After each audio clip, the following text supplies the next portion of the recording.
Welcome to the Clear to Close podcast with your host, local mortgage expert Ryan Bolton. Ryan has the questions and answers, tips and tricks, do's and don'ts, and expert guests to explain all the steps needed to buy or sell real estate. And now it's time for the Clear to Close podcast. Hey everyone, Ryan here. I am a mortgage nerd. Today I've got a special guest with me, one of the great appraisers of Southern Utah, Jeff Morley. That name is synonymous with the perfect appraisal, is Jeff Morley. If you have Jeff on your appraisal file, you're going to hit your number, you're going to get the right data, you're going to find out what's going on. So I really appreciate bringing you on. I've talked about bringing you on a couple different times. So I want to get just to talk about yourself a little bit. What got you into doing real estate appraisals? Yeah, good. Well, first of all, really appreciate the invite, Ryan. Fun to get together and connect a little bit in this kind of a setting. It's interesting. I don't know that I've ever come across somebody who said as a little boy or little girl in elementary school, I want to be an appraiser someday when I Right. when I grow up. I'm still working on the growing up part, but my dad was an appraiser. He got into it kind of early on in his career. He had a lot of experience in and around real estate generally. And so I grew up with my dad being an appraiser, and I never really disliked what he did, but I never really looked at it as something I thought I'd go into. So I got into college. I took some engineering classes, really liked the engineering, the math, the sciences, some of those classes. I resonate with your nerd shirt just a little bit. Yeah. There you go. Yeah, absolutely. There we go. Yeah, proud nerd. But they had actually here at Utah Tech, they had a really good intro to engineering course that took us out on site with a number of different engineering kind of disciplines and professions. And as I got looking into what they did day to day, I just didn't find a lot that I really resonated with. And so it wasn't really until then, and kind of midway through college, I said, well, maybe I'll consider this appraisal career thing. And I had the good fortune of having my dad in it, and then he had a good partner that did focus just on commercial appraisal work. And so I jumped into it at that point, discovered that it was a good fit for me, really enjoyed it, enjoyed the opportunity to work with my dad and get up and going. And that's how a lot of appraisers find their way in. Not everyone, but a lot of times it's a connection, whether family or close friend or something, who's doing it, needs some help, and then welcomes them in. There have been some changes recently that make it a little bit easier for people to get into the profession, but it's been a lot of fun. Because that's been one of the problems we're seeing in the industry is aging out, so to speak. There's so many.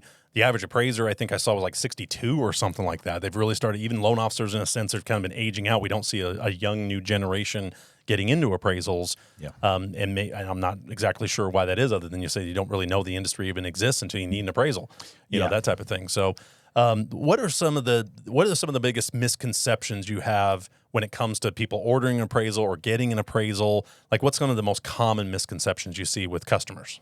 Yeah, for sure. We see a lot of things. One of the most prevalent is doing the appraisal. We're coming in and deciding, determining what do we think this property is worth. And it's always funny. It's not uncommon to go into a home, so we'll go on site, measure the home, get photos inside and out.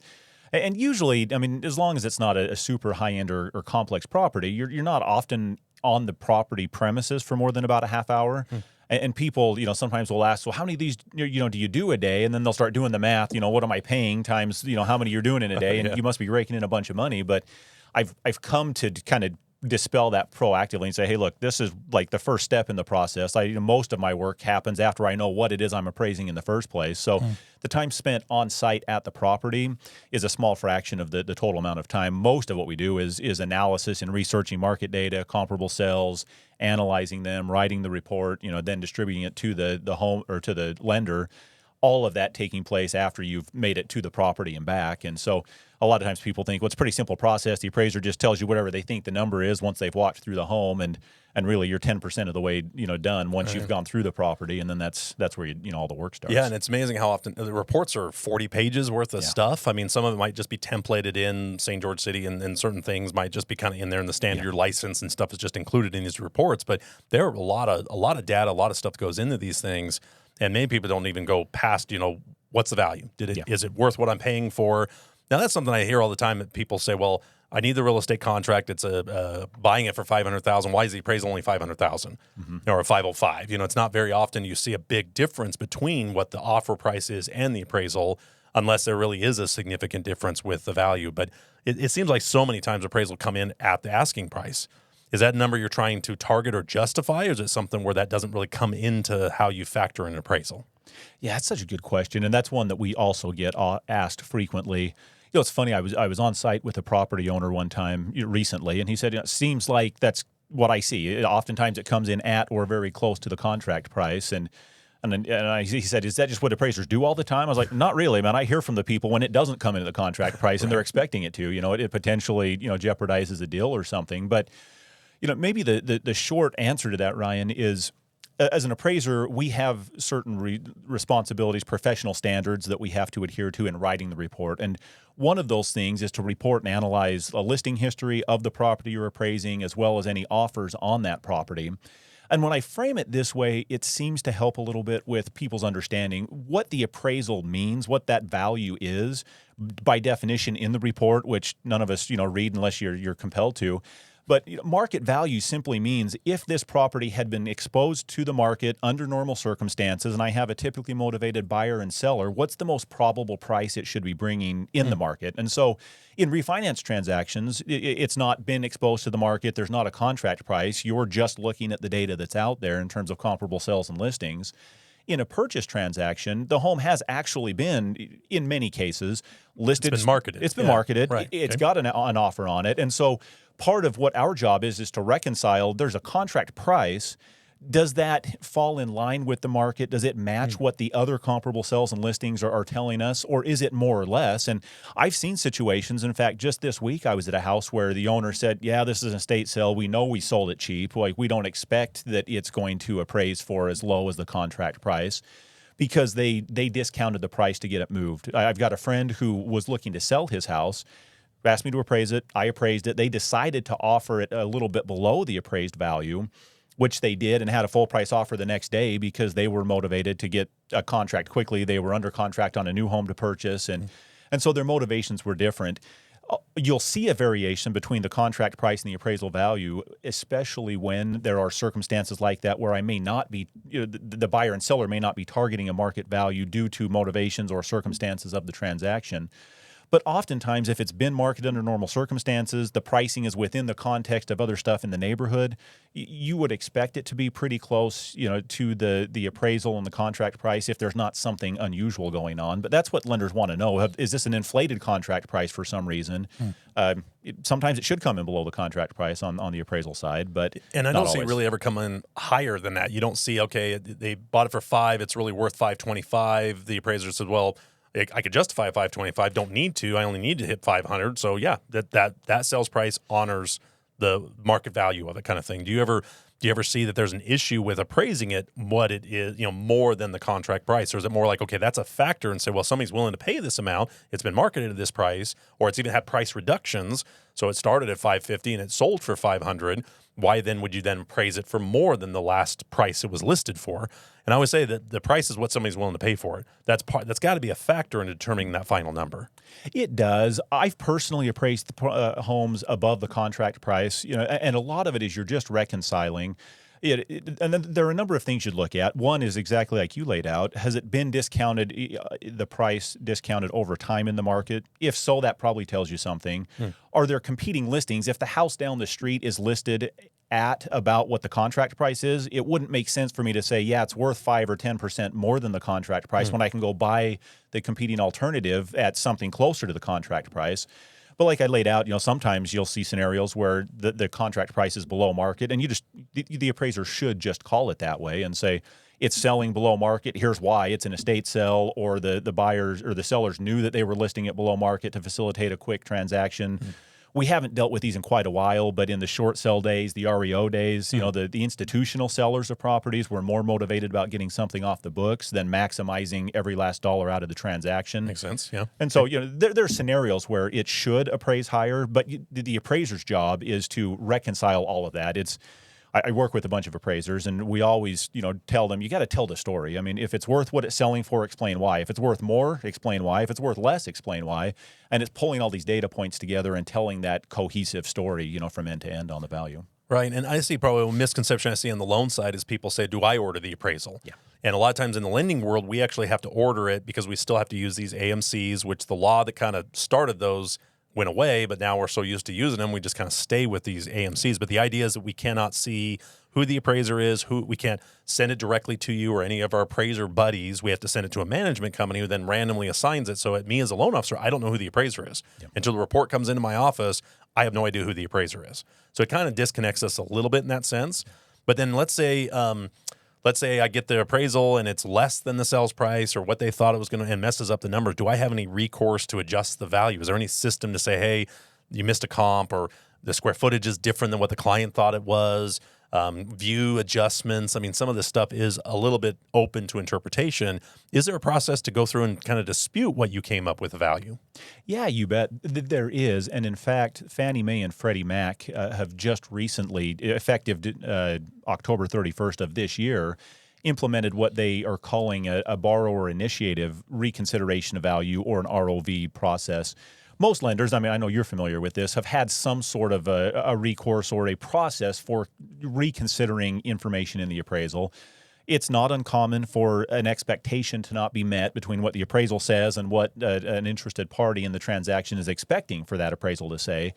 And so with this process, and generally what the appraiser is looking to do is to say, hey, if there's legitimate information that either wasn't available on the market, that inadvertently was missed, or that should be relooked at, the appraiser should look at that and make adjustments accordingly. Because you will see sometimes maybe a for sale by owner that maybe isn't public record, or maybe a square footage that is different than what they thought. Or you'll hear sometimes neighbors lie. Neighbors say, "Oh, hey, I got $500,000 for this house," and when the dust settles, no, they didn't. They didn't get that much. So, oftentimes when I do see reconsideration of value or something where I say, "Hey, why'd you miss this comp or look at this comp?" A lot of times the appraiser will say, "We did look at it. It's not comparable because of a distance. It was farther away. It sold later. This one sold newer." There usually is. You guys don't miss very many things very often. That's usually the biggest thing. Or I would say the dispute of quality, construction, view, or maybe square footage, I think, is the biggest thing where people say, wait a minute, my plans say the house is 2,800 feet. You measured it 26. That's 200 feet. That's a big difference. Where are we actually at? Where I always tell them, you are actually physically out there doing the measurement. Where a lot of times the county records can be a little bit different. Builders can move a wall in. They can move some things off the plans to make it work. And you'll see differences with the plans. Usually not 200 feet. I mean, 200 feet's a big difference. But you'll see little differences in the square footage. Yeah. What's the difference of home inspection versus appraisal? I have a lot of times where people say, well, I'm just going to do an appraisal. I won't worry about the home inspection, when it really isn't the same thing. You guys aren't testing the same kind of things. But with FHA loans, you do have to go through and test a little bit more often. So what do you see some of the biggest differences between your inspection and a home inspection? Yeah, great question. So a lot of times, often I'll show up at a home right after the homeowners had the home inspector there. So they're expecting I'm going to be walking through their home for 2 or 3 hours, like doing what the home inspector just did, and really, and you mentioned FHA. FHA has a few things that they have the appraisers look for and do that are beyond just the kind of normal appraisal process, which is fine. It's just part of that scope of the assignment in an FHA loan. But really, the appraiser's looking at the property through kind of the buyer's eyes. I mean, we'll walk through the inside and the outside. We're measuring, like you say, we're taking photos and notes. Anything that's visually apparent, we're going to make a note of and try to reflect that in the market value. What we're not doing is climbing up on top of the roof to assess, are there any broken roof tiles? Are there any missing filters? Are there any minor or major issues that aren't readily apparent just viewing it as you walk through?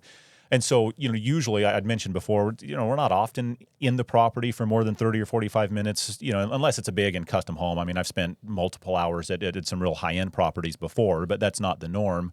But we're not testing every single circuit breaker. If lights turn on, if faucets, turn on and there's no signs of obvious leaks, repairs, issues, we're just not diving So it's much deeply. more of a visual inspection of just saying, right. hey, the roof looks like it may have had water damage or something that needs to get checked. And I do see a lot of the photos with FHA, they have the faucet on. They have like a picture with the faucet on. Is that different with conventional? Do you have to have the utilities on? Do you have to have some of those things with FHA? Or is that just any appraisal you want to check to make sure water's on, water heater works, that type of stuff? Because I see that's more FHA VA than it really is conventional. Yeah, so those are part of the scope of the FHA assignment. Is they want to know that utilities are on and functioning, that the home meets certain minimum property requirements is what they term it. And so we'll turn on lights. We'll make sure that outlets look like they're operational. We're not testing every one, but they want us to test a representative sample to make sure that there aren't problems. With FHA loans, typically you've got a pretty high loan-to-value ratio, and so I've been in conferences where representatives from FHA, from HUD have been there talking, and they're saying that we want to make sure that a buyer who's already kind of stretched to try to get into a property isn't going to be hit with some unexpected repair that's going to jeopardize their ability to pay the mortgage. Got to go replace a roof. So that's coming directly from HUD. They're trying to say, hey, think of the buyer as the client, not even the loan officer, not the seller, obviously the buyer, more kind of protecting them from anything that could be just an obvious visual thing, not obviously signing off on everything, but just saying, hey, when I went in there, everything looked fine. Then if something breaks, that's just part of kind of buying a house at that point. But that's actually coming down from HUD. They want you to do a little more inspection. That's exactly right. And part of the reason for that, Ryan, is they're insuring that loan. And so they're trying to mitigate their risk to make sure that they're not going to jeopardize the borrower's ability to pay because they're hit with some unexpected home maintenance expense. And if they end up with the property back, they don't want it to where there's a hole in the roof, the borrower can't afford to fix it, it leaks for 90 days, 120 days, a year, and it perpetuates the damage to where the repair is much more significant by the time they get it back in a foreclosure process. It really is. I've often called appraisers, they're the eyes of us, because a lot of times I never go out to the property. Yeah. I have an address, I have photos, Zillow, I have the listing photos, but I don't actually get into it as much as obviously you. So you're really the eyes for the investor, the eyes for the borrower, and just have more of a sense of where some of those things can be, because you can see, you've been in how many houses, you can kind of start noticing, okay, there shouldn't be flames coming off of a plug right there. That's probably a problem. Or like you said, roof or termite damage, or just some of the things that you see there. Yeah. Now, what as we're kind of talking, how do you think the market is here in Southern Utah? You're seeing appraisals, you're seeing kind of numbers coming in. Everybody thought there'd be a crash with rates going up. Now the rates are going down. Everybody's thinking it'll be the reverse, where we're going to see kind of a swell of buyers come back into the market. What are you actually seeing in the numbers as far as what Southern Utah's doing? Yeah, I've been looking at that both locally in Southern Utah as well as kind of at a national stage. And exactly like you said, I mean, when the pandemic first set on, I expected, man, this is going to shut down the economy, values are going to tank, and they didn't. What ended up happening was people wanted to be out of the city and the urban environments, and so interest rates were dropped. There was a lot of stimulus pumped in, and a lot of that had the reverse effect of actually driving home values up. The expectation was, well, if interest rates double or triple in a very short period of time, that air is going to have to come out of the pricing. But what we've observed so far, and is still holding true generally, is you've got this lock-in effect where there just aren't many people with a 2 or 3% mortgage rate that want to sell their house unless they absolutely have to. And so the inventory has been, I don't know if I'd say artificially low, but it's just, the reality is it's been low, and that's maintained the pricing at or near peak pricing. I'm seeing some data that says there's a very, very modest softening, but it's far from a major correction. That may still be forthcoming. I wish my crystal ball was more clear than anybody else's, and looking into the future is just never easy, no matter who you are.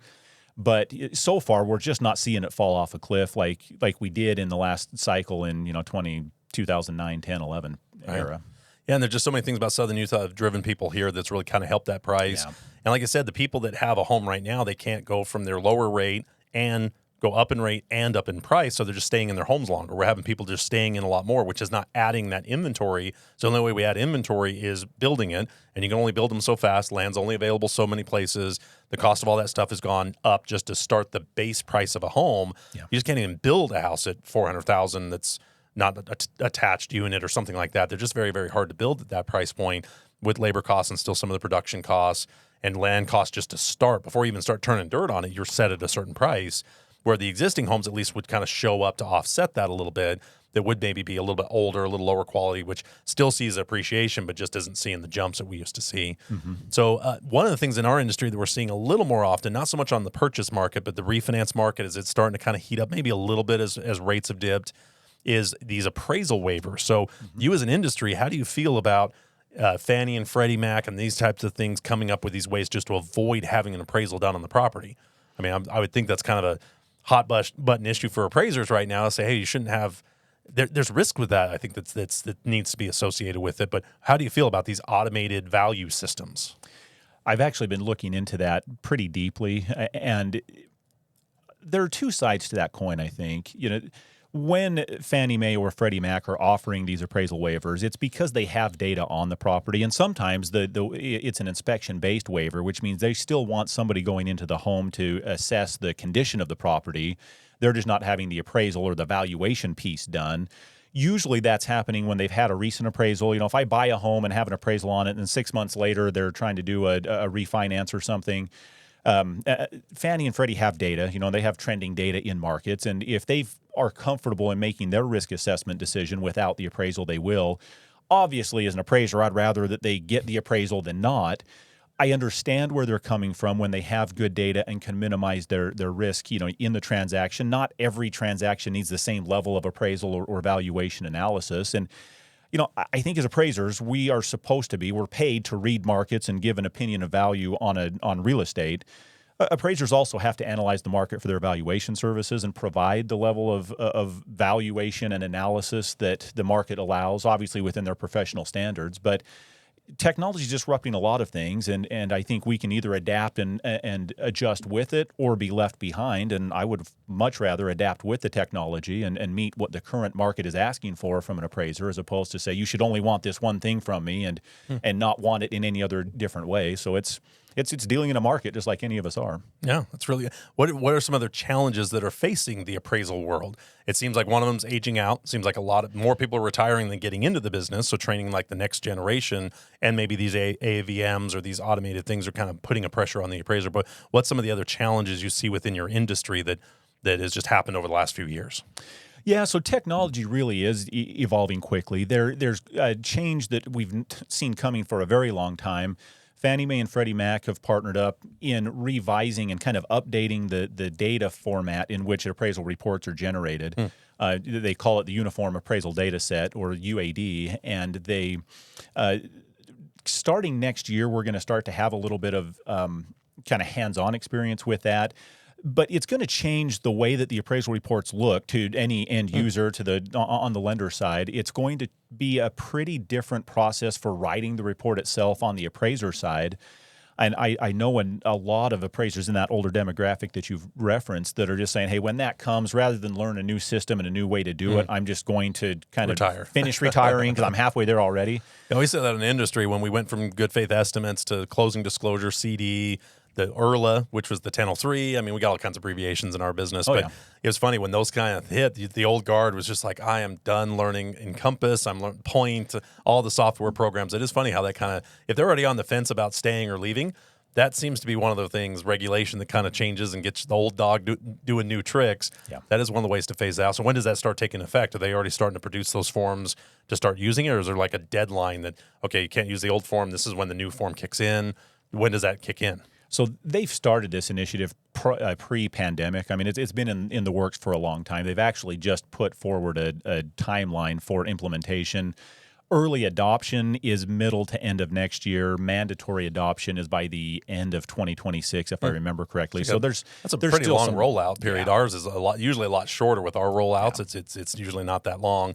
And then I was going to ask you too, what are some tips? We got a few minutes left here. What are some of the best places people can put money into their home to improve its value? We always hear about, adding a pool. Everybody wants to add a pool, but it doesn't actually add the value. Most of the time it costs more than the cost of the pool in many cases. Mm-hmm. So just a couple tips here to end. What are some of the best ways to help people get more value out of their home? I would probably summarize it by saying if you look at what professional flippers do, it's doing the things that are the most bang for the buck. New flooring, new paint, depending on the level of condition of kitchen and bathrooms. I mean, that's where you can spend and get the most return. You just have to be careful. I see a lot of people that don't do a lot that will go in and say, boy, I really love this grade of granite. I really love this, twice as expensive, appliance package or whatever it is.